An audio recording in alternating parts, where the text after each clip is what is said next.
తెలంగాణ రాష్ట్ర ముఖ్యమంత్రి వర్యులు తెలంగాణ పునర్నిర్మాణ సారథి రేవంత్ రెడ్డి గారు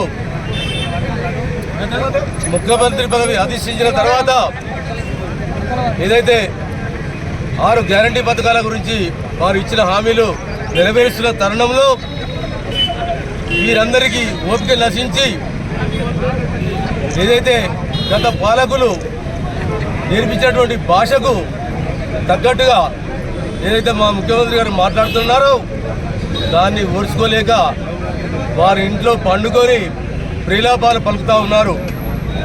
అసలు భాష అంటే చెడు భాష గురించి మీకు తెలిసినంత భారతదేశంలో ఎవరికి తెలియదు. మీరు విమర్శించినట్టు మీ నోటికి అడ్డు అదుపు లేకుండా మాట్లాడుతున్నారు. ఇంకోటి దోచుకోండి దాచుకోండి అనేది మీరు చేసినటువంటి వ్యవహారం. ఈరోజు తెలంగాణ రాష్ట్రంలో ఎవరికి సంబంధించినటువంటి ఒక సోమేష్ కుమార్ అనే వ్యక్తే 138 ఎకరాలు వారి పెళ్ళాం పట్ల రిజిస్ట్రేషన్ అయినటువంటి వ్యవస్థ మీ ప్రభుత్వంలో జరిగింది. ఈరోజు మా ముఖ్యమంత్రి గారు విమర్శించేది అసలు సిగ్గుందా మీకు మాట్లాడడానికి? మీకు దమ్ము ధైర్యం ఉన్నట్టయితే ముందుగా మా యొక్క హామీలను హర్షం వ్యక్తపరచండి. రాబోయే రోజులు చాలా ఉన్నాయి.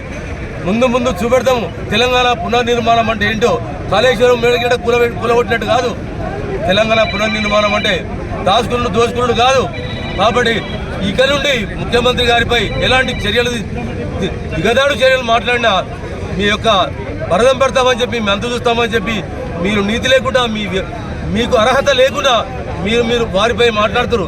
ఇలా మీకు ఉన్నటువంటిది ఒకప్పుడు సైకిల్ కూడా గతి లేకుండా ఇలా 100 ఎకరాలు వచ్చినాయి అంటే దాని గురించి ఆలోచించుకోరు. కాబట్టి జాగ్రత్త.